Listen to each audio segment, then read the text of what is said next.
আমি নিজের সাথে কিছু একটা করছিলাম। সেই সময় আমার ভাই রুমে চলে আসে ফোনের চার্জার নিতে। আমার এই অবস্থা দেখে সে একটু লজ্জা পেয়ে যায়। আমি তাকে দেখে খুব লজ্জা পাই। পরে আমি তাকে জিজ্ঞাসা করলাম, কি হয়েছে, কেন এসেছ রুমে? সে বলল, মোবাইলের চার্জার নিতে। আমি তাকে আমার পাশে এসে বসতে বললাম। সে আমার পাশে এসে বসে জিজ্ঞাসা করল, আপু কি করছিলে? জামাইয়ের কথা মনে হচ্ছিল বুঝি? আমি বললাম, না, জামাইয়ের কথা মনে করে তো আর লাভ নেই। আমি তোমার কথা ভাবছিলাম। হ্যালো ফ্রেন্ড, কেমন আছো সবাই? আমি নীলা, আমার বয়স 25। আমি দেখতে অনেক সুন্দর। আমরা 2 ভাই বোন। আমার ছোট ভাইয়ের বয়স 20। আমি তাকে খুব ভালোবাসতাম এবং স্নেহ করতাম। আমার বিয়ের আগে আমি তার সাথে অনেক সময় কাটিয়েছিলাম। সে দেখতে সুন্দর হওয়ায় আমি তার প্রতি দুর্বল ছিলাম, কিন্তু তা কখনো প্রকাশ করিনি।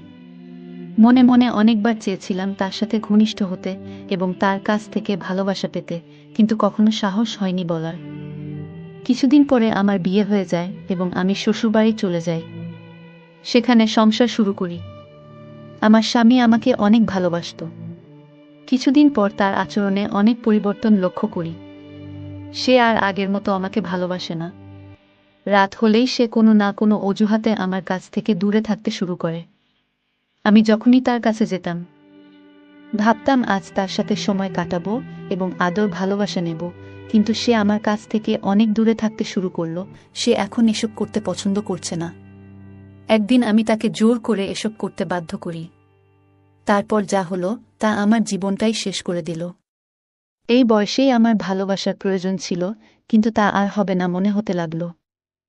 কারণ আমার স্বামী এখন অক্ষম হয়ে পড়েছে। তার কোনো এক রোগ ছিল, যার প্রভাব এখন দেখা দিতে শুরু করেছে। তাই সে আর কোনোভাবেই আমার অপূর্ণ ভালোবাসা পূর্ণ করতে পারবে না। আমি আমার জীবনের কথা ভাবতে ভাবতে অনেক কান্না শুরু করে দিলাম। এখন আমার কি হবে? কারণ আমার এসবের খুব প্রয়োজন ছিল। আমি এই আনন্দ, এই সুখ না নিয়ে থাকতে পারি না। তাই এখন প্রায় প্রতি রাতে নিজের সাথে বিভিন্ন উপায়ে সে আনন্দ নিতে শুরু করি।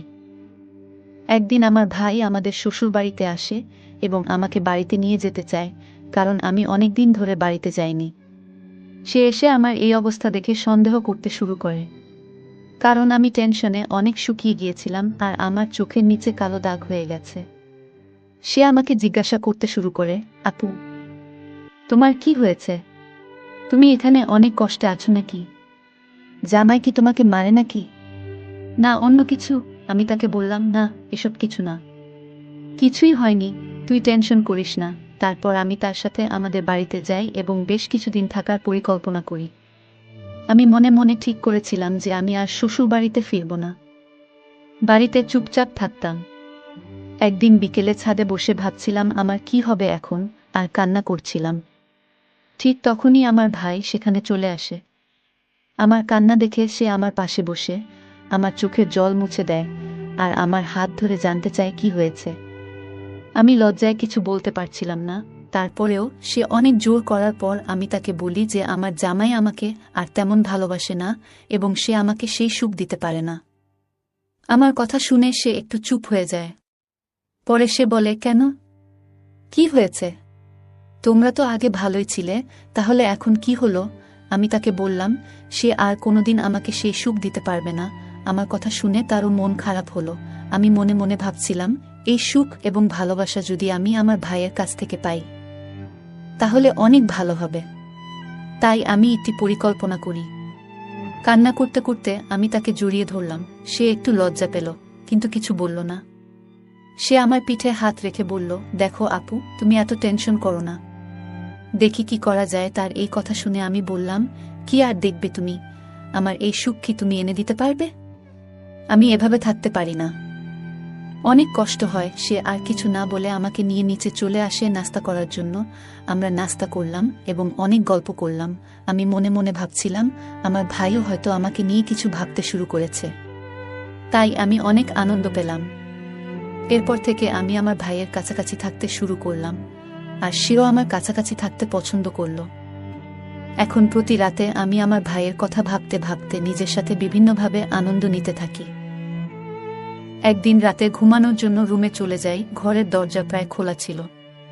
আমি নিজের সাথে কিছু একটা করছিলাম। সেই সময় আমার ভাই রুমে চলে আসে ফোনের চার্জার নিতে। আমার এই অবস্থা দেখে সে একটু লজ্জা পেয়ে যায়। আমি তাকে দেখে খুব লজ্জা পাই। পরে আমি তাকে জিজ্ঞাসা করলাম, কি হয়েছে, কেন এসেছো রুমে? সে বলল, মোবাইলের চার্জার নিতে। আমি তাকে আমার পাশে এসে বসতে বললাম। সে আমার পাশে এসে বসে জিজ্ঞাসা করল, আপু কি করছিলে? জামাইয়ের কথা মনে হচ্ছিল বুঝি? আমি বললাম, না, জামাইয়ের কথা মনে করে তো আর লাভ নেই। আমি তো ওনার কথা ভাবছিলাম। সে আমার কথা শুনে অবাক হয়ে যায় এবং বলে, কেন আপু? আমিও বললাম, এত অবুঝ সাজতে হবে না। তারপর আমি তার খুব কাছে গিয়ে বসে বললাম, ভাই, তুমি আমাকে ভালোবাসবে? আমি তোমাকে অনেক ভালোবাসি। ছোটবেলা থেকেই তোমার সাথে থাকতে চেয়েছি অনেকবার, কিন্তু লজ্জায় বলতে পারিনি। আজ বলছি। সে আমার কথা শুনে বলল, আপু তুমি দেখতে অনেক সুন্দর। আমারও মন করত, কিন্তু আমিও তোমাকে বলতে পারিনি। ভয়ে আমি তার মুখ থেকে এইসব কথা শুনে অনেক খুশি হলাম আর তাকে জড়িয়ে ধরলাম। সেও আমাকে জড়িয়ে ধরল। আমি তার গালে অনেকবার কিস খেলাম। তারপর অনেক দিনের মনে বাসনা আমার পূর্ণ হতে থাকল। সে রাতে আমার রুমে অনেকক্ষণ ছিল আর আমাকে অনেক ভালোবাসা দিল, যেটার জন্য আমি এতদিন অপেক্ষা করছিলাম। পরে সে তার রুমে চলে গেল আর বলল, একটু পরে যেন আমার রুমে আসো, কারণ অনেকক্ষণ হলো আমি তোমার রুমে আছি, কেউ যেন সন্দেহ না করে। পরে আমি সুযোগ বুঝে তার রুমে গিয়ে আবার শুরু করলাম বাকি কাজগুলো। আমার ভাইয়ের এসব দেখে আমি তো অবাক হয়ে গেলাম। ভাবছিলাম, যদি কিছুদিন আগে এসব হতো তাহলে আমি হয়তো বিয়েই করতাম না। আমরা সেদিন অনেকবার ঘনিষ্ঠ সময় কাটিয়েছিলাম। যে ভালোবাসা আমার ভাই আমাকে দিয়েছে, এতদিনেও আমার স্বামী আমাকে এই রকম ভালোবাসা দিতে পারেনি। তাই আমি মনে মনে ঠিক করলাম, আমি আমার স্বামীকে ছেড়ে দেব এবং বাড়িতেই থাকব। আর আমার সব অপূর্ণতা আমার ভাইয়ের কাছ থেকে পূরণ করব। এরপর থেকে আমি আর আমার ভাই একসাথে অনেক সময় কাটাতে শুরু করলাম। আমরা অনেক গোপনে এই সম্পর্কটা চালাতে লাগলাম, কারণ কেউ যদি এই সম্পর্কের কথা জানতে পারে তাহলে অনেক খারাপ মন্তব্য করবে। তাই আমরা খুব সাবধানে আমাদের সম্পর্কটা চালিয়ে যেতে থাকলাম। আমি এখন অনেক খুশি, কারণ আমার ভাই আমাকে অনেক ভালোবাসে এবং যত্ন নেয়। আমরা অনেক সময় বাইরে ঘুরতেও যেতাম, সেখানেও সুযোগ পেলে আমি আমার ভাইয়ের কাছ থেকে ভালোবাসা নিতাম।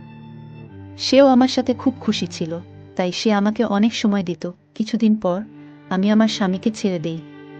আমি বাড়িতে এসে আমার মায়ের সাথে সব শেয়ার করি এবং বলি যে জামাই আমাকে আর ভালোবাসে না।